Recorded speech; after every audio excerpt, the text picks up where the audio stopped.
how come Muslim is allowed to marry a Christian woman and a Jewish woman? That's been abrogated, sir. No. Yes. Tell me, what is the concept of nasuk? There are thousands. What is nasuk? There are thousands or millions of Muslims. Habibi, be honest. Don't be like most typical Muslims that lie. Tell the truth. What is the doctrine of abrogation in Islam? Don't fool people. What is the doctrine of abrogation? When you watch this at home, I'm speaking right there because you'll remember, you are a Muslim who is using deception to lie to people and appease your conscience into thinking that the Islam you're practicing is what Muhammad would approve of. Muhammad abrogated this concept because he later said that the Jews and the Christians were no better than the polytheists, and you're not allowed to marry one of those.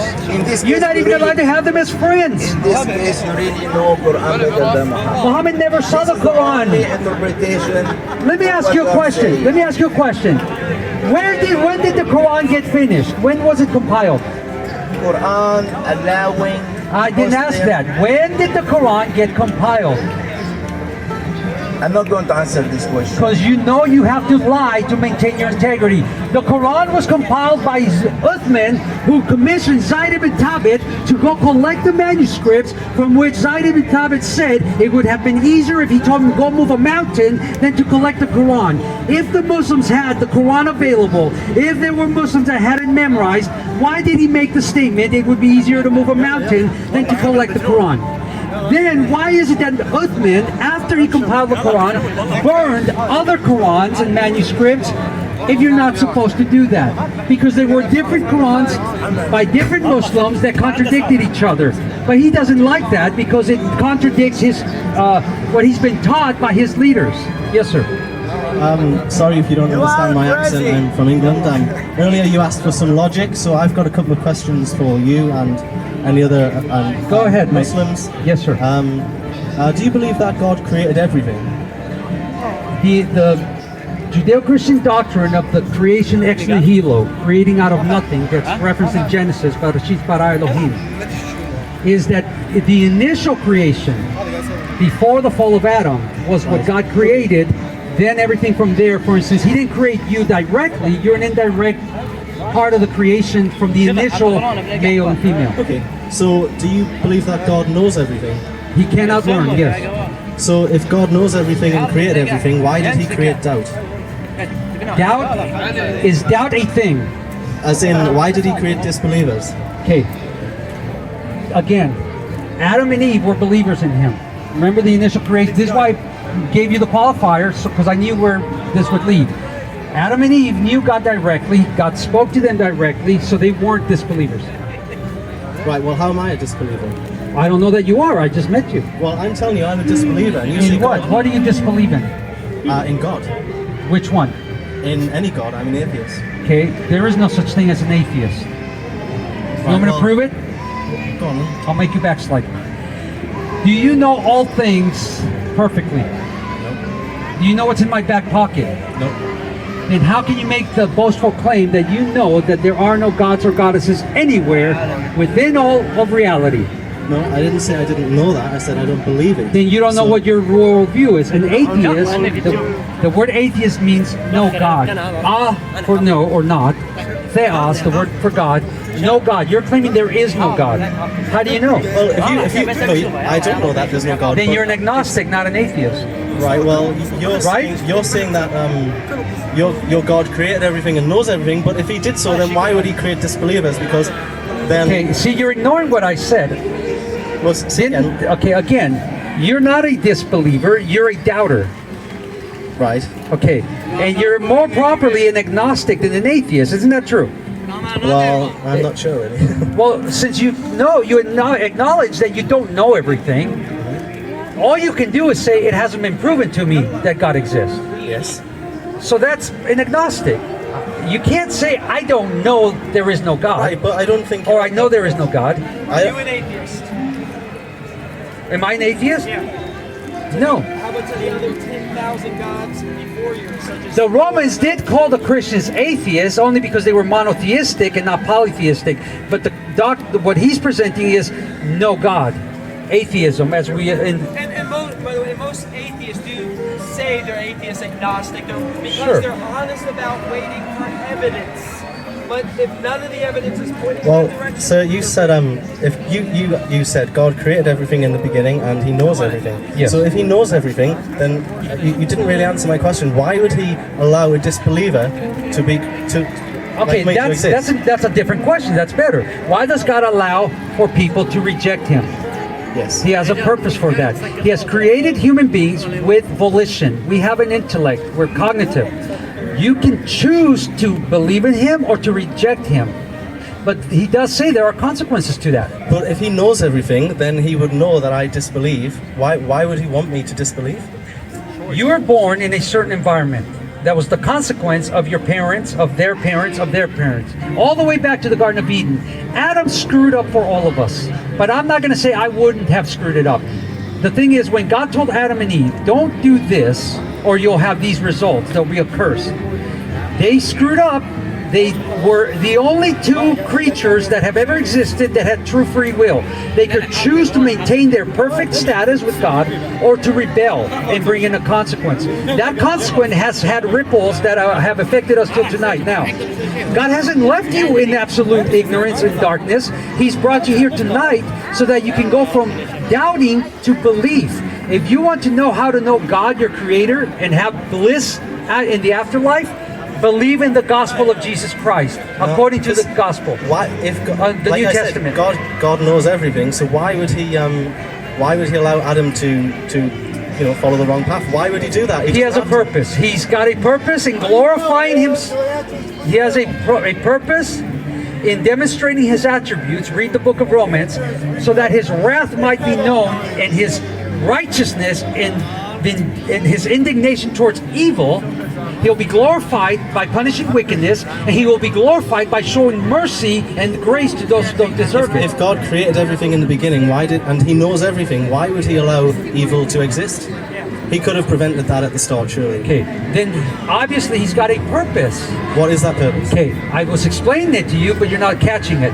To glorify Himself through the punishment of wickedness and the rewarding and the blessing of through grace and mercy. That doesn't. Why would He have to punish wickedness? It doesn't That's have His to nature. exist. His nature is righteous. Wickedness does not have to exist if God created everything. Well, no, you're right. Now, the purpose is in Himself. If you are God and you are all powerful, who are you going to answer to? Well, nobody. Nobody. So, do you think God is worried about your objections of why He does what He does?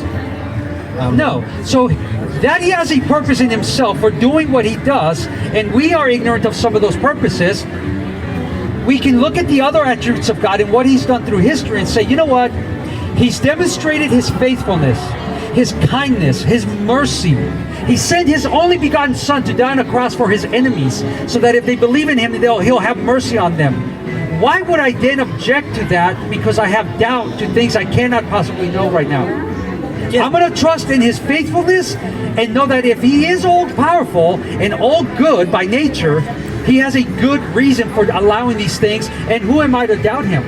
Well, it's not logical to me what you're saying. Right. But do you think your logic supersedes God's?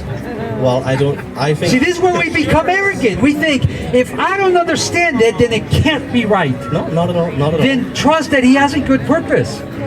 See, I have family members that have gone to hell. I don't sit there and rub my hands, all right, more people going to hell. I weep, I grieve over those who have perished. So I don't like the doctrine of hell any more than you do. But I accept it as a God-given revelation that if people don't flee from that wrath to come, they will end up there as well. So the more urgency for me to come out here and tell people, repent of Islam, Buddhism, Hinduism, Shintoism, skepticism, and believe in the Son of God according to biblical revelation. Then you'll avoid that which you don't like, eternity in Sir, hell. with respect, I don't think you've given a strong enough answer for my question for me to change. Because my you opinion. think you're God. You think your ways are above God's ways. Absolutely not. Absolutely not. You do. You're not humble enough to say, maybe He does have a reason for it that doesn't make sense to me, that I don't understand. Well, yeah. Anyways, I'll make a comment about Islam. Now, you're not going to stop right with doubt. You're going to keep searching until you're satisfied. Because I did. It took me 2 yeah, I years. do. Okay, good. 'Cause Yeah, I do. And I But appreciate I that. didn't get it tonight. Right, okay. Right, I'll make a comment about Islam. I'm from the UK, and in 2011 the census, it was revealed that the Muslim population of Britain is 4.8%, up from 2.1% in 2001, which is a huge jump. The American Muslim population, I believe, is 0.6%. So you have roughly the same amount of Muslims in the USA as we do in Britain. Now, you talk about problems in Islam, and I agree that there is some, but the problems you have in the United States with Islam are so small and irrelevant compared to what we have in Britain, because in Britain there's mass immigration and there's no integration taking place. We have cities in Britain which are pretty much no-go areas Right. for indigenous British people. In America, the times I've been here, every time I've came across an American Muslim, they seem to be well integrated and American. In Britain, we don't have that. We have Muslims who identify themselves as Pakistani or Muslim, whatever, but certainly they don't identify themselves as British. So the problem you have here is a perfect example. That Yeah, guy's they just, giving I us- believe they just arrested this pig. That's right. Under terrorism issues. Yeah. So that's just the comment I wanted to make. Your problem Yeah. is quite small. However, Yeah, sorry for the pig. last thing I'd say is Islam and the West are incompatible in my opinion. Yes, they are. Sharia law in Western constitutions or jurisprudence or law, they are incompatible. Women have a they're a second-class citizen under Sharia law.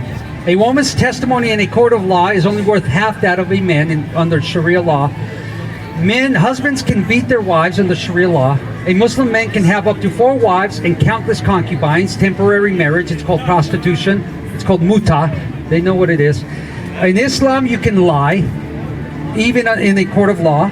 I mean, they're allowed to use taqiyya, deception, if it will further the cause. In Islam, you cannot coexist with a foreign government. Muhammad said that the fight and slay the disbelievers until the religion alone is for Allah. That's for those who are listening. Muhammad said that the Jews and the Christians were the worst of creatures. Muhammad said that homosexuals should be taken from a high point and tossed over. Muhammad said that women cannot walk in the streets unveiled unless they're indoors and with family members or anyone that doesn't qualify as a possible husband or mate.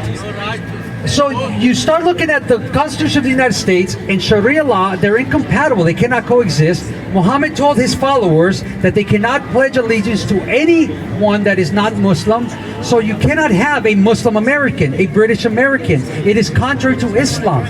You cannot, Muhammad said, do not take the Jews or the disbelievers as your friends or protectors. If a Muslim pledges allegiance to the United States of America and to the flag and to the republic for which it stands, he is saying that he is under the protection or sovereignty of the United States government. That is incompatible with Islam. So how does a Muslim practice his religion and at the same time submit to a non-Muslim government? They can't, folks. So they do it temporarily under the practice of jihad, because there's the jihad of the pen, the jihad of the mouth, and the jihad of the sword. Muhammad's life left an example of stages. A weak stage where you go with the flow, you say you're part of the system, you're compatible, we're friends, kumbaya. The second stage, you start segregating, criticizing, propagating, called dawah. It's where they propagate Islam. And then the third stage, they've got the numbers, the power, and the influence, and they bring out the sword. Don't let it get to that, folks. Europe is about right at second stage. We're right now under stage 1, where they say they're our friends, they say they can enjoy the culture, they don't wear the veil, they say they can decide whatever they want about the religion.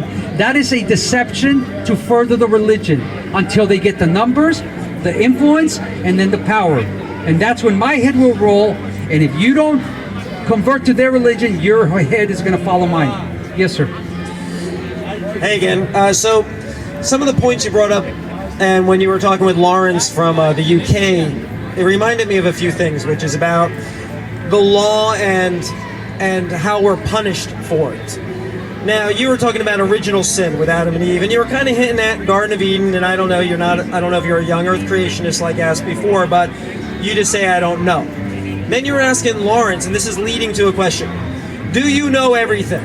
No. So, no, you were asking Lawrence, and he honestly said right. no, which is, yeah, atheists, many are agnostics out of honesty because they don't know everything. But if all the evidence is leading in a direction, right? Yeah. And we go in that direction, That's why I'm spreading. that's why they're not, that's why they're honest enough to say, yeah, I don't know if there's like going to be a supernatural space god being that shows up like Q and rules I like the the earth. Q. Yeah, Q. He's He's a cool. pretty warped guy, but anyway, but cool. honest enough to say that. Now, there's true, I'm an atheist pretty much, I can tell you, to the gods we're talking about here.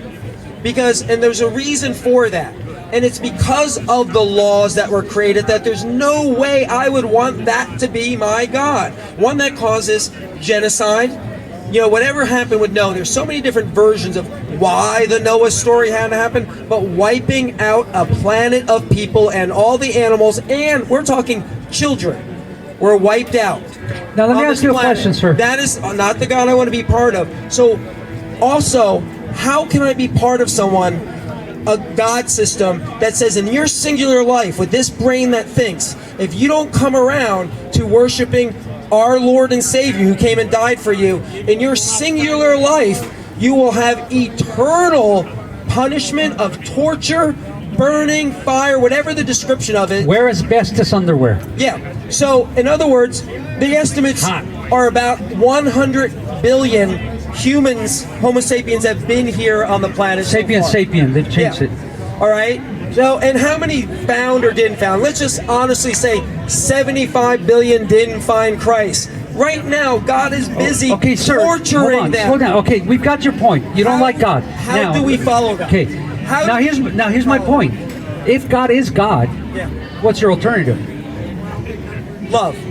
Yeah, but you still go to hell. What's your plan? If that's the hell, See, if he doesn't exist, See, then wait, you're hold- fine in just saying I'll take whatever wait, I hold will on, you. hold on. But if he is God and that is true revelation and there are consequences, why don't you bow your knee to Christ and avoid that which you hate? Eternity and torments? because I'm not bowing my knee to anyone. Then you're going especially to hell. And I'm fine with that because No, you're not. Look at you. You don't like it. Avoid it. Well, I believe nothing's going to happen, so I don't. Then what's believe your in- problem? All right. Go enjoy your Because- life. Go watch a movie. Because you're out here telling people a story. But if it's and not, if it's time- myths and legends, it's no different than if I was talking about Bugs Bunny. Oh yeah, but it's fear-based. So what? What's so the matter? why scare the children? You- Why scare people into religion instead Anybody of here loving them? scared of anything I've been saying? Are you afraid of hell? Anyone afraid of burning in hell? No, that's why they don't turn, because they're not afraid. That's the whole problem. God says there is no fear of God in their eyes. That's why they rebel. If you weren't scared of the consequences, you didn't believe they were really there, then you wouldn't be hiding. You wouldn't be doing these things. People are scared of the police because they believe in the real consequences. If people really believed in the consequences that God has revealed, then they would turn. But the fact that they reject that is why there's rebellion. Okay, how many of you rejected Christianity here? We'll just start with that one. Are there Christians in the room? In the open space. So they haven't rejected it. Are you, now keep your hand up if you fear hell. I don't want to go to hell. Yeah. That's why I turned to Christ. I said, oh, But hey, I'm not- going to hell. There's no evidence for it. Wanna and it bet- let me can't ask be. you. What if you're wrong? Okay, what do you mean by evidence? What would be proof? Anyone been to hell? Yes. No evidence at all. No, yes, there is. What? But my question is this: what qualifies as proof for you? Hold on, you're next. What qualifies as proof for you? Let me see. I would probably need a majority of the Christian population, all right? All near-death people that came back that weren't. Okay, here's an idea. Okay, no, hold on. No, I do have one. I Okay. came up with one because I had to think about it. It's a On the good fly, question. huh? Yeah. Okay. So all the people who aren't Christians, who had near-death experiences, obviously got a little taste of hell and came back, right? I don't see any of those reports. In fact, the only times I see reports of people having like into the light is because they're following what their belief already was when they were alive. Okay, you're going on rabbit trails. Thank you. I'm moving on if he's going to do that. Sir, you had a question over there? Okay. Folks, if I'm still here. if you are scientific and you're honest, you know that not all truth claims are proven in the same way. I'll give you an example. If you want to know if there are cookies in the pantry, you don't sit there and do a mathematical equation. You open the door and say there's cookies in the pantry. But if you want to know what the speed of light is, you apply a different test. So when he says, what's the proof? I need to know what he's going to accept as proof before I present it. Now, the proof that God exists is his word, history. He's proof that God exists. He suppresses truth and unrighteousness, and he knows it. He forces himself to be an atheist. I can't possibly believe in God like that. Sir, don't grab my cone. And don't turn my mic off. That is very rude when we're having That's this pride. discussion. No, you were having a monologue. No, you are now. Yes, I admit that, but be honest. No, it's not tit for tat here. Oh, you'll let me talk on my equipment. Yes, of course. Oh, because gee, you brought thank your you, equipment- sir. No, because you brought your equipment into the public arena. Is your car parked around here? Yeah, and I'll give people Okay. rides. Who wants a No, ride? but I don't need your permission. It's in the public arena. I have access to it, right? No, this Oh, it's a whole different story when it's your property. Everyone know that. Thank you. See the hypocrisy, folks? Just because I'm in a public street doesn't mean my property is open to your taking. Next. Next. He did not lock this up, but he does lock the mic off, so you're right. It is your right to turn this off. But it You're seems very verbose. Every time I have a tough question, you turn this off. This is the third. Okay, time you give me turn your this tough question, and then so I can get. Okay. Why Noah's Ark? Why did every human being and animal, except for the one family, and we're talking about this happened in Don't maybe- rant. Just give me the No, question. I got to let people know No, the you- level of this. Okay, what is your? Think it through before you go again. Think it through, condense it, and then spit it out. Happened in the Middle East, right? But all the people in China needed to die, including the little infants, had to drown to death. Why would God do that to them? Okay, good question. Judeo-Christian doctrine is very clear that all have sinned and fallen short of the glory of God. There is none good, no, not one. From the moment you're born, are you going to interrupt? From the moment you're born, your feet are pointed towards hell, and you are a little rebel. Any parents here know that you don't teach your children to do to do bad. They take to it like fish to water. You have to teach them to do good. Don't touch that. They go and touch it. Don't touch it. They go. You discipline your children from the moment they start going because they're little rebels. God says the heart of man is deceitfully wicked above all things, who can know it. Now, the question of infants or somebody who's mentally retarded or has an accident, that is in God's hands, and the Bible is not clear on what he does with those innocent infants. They are sinners by Adam. Original sin, but what God does with them in his mercy and his grace alongside with his justice, I don't know, but I do know that he does hold those who have an intellectual capacity to make a right or wrong choice accountable to do the right thing. You, sir, are accountable. The people that he dealt with during the flood, he dealt with them because they were being preached at for 200 years. The gospel was known. The message of that lunatic in the desert building a boat was spread abroad. They did not turn, but 8 souls. So God was justified in saying, I'm going to wipe out humanity. Here's the door. You want to get in? You'll be saved. You don't want to get in? Don't blame me when the rains come. They didn't seek salvation in the ark, and God set an example. Anybody else allowed to come in? Anyone can come in, folks. Yeah, you're right. Final question or comment? Yeah, listen to the drone. But I'm just going to stick with that. So did you hear what he said when it came to the infants and the mentally handicapped people? I don't know. Right. The mystery of God killed them. That is the God I don't want. No, I told you why he killed them. I think we all have better. Hold on. I told you why he killed them. That's not a You mystery. did it. You said it was a mystery. I told you it's a mystery where they go. I told you he killed them because of sin. Notice, folks, I gave him the answer. God destroyed humanity because of sin. Where he ended, the infants ended up, I said I don't know. By the way, Now, any questions, any comments, folks? how many of you believe You have a time limit.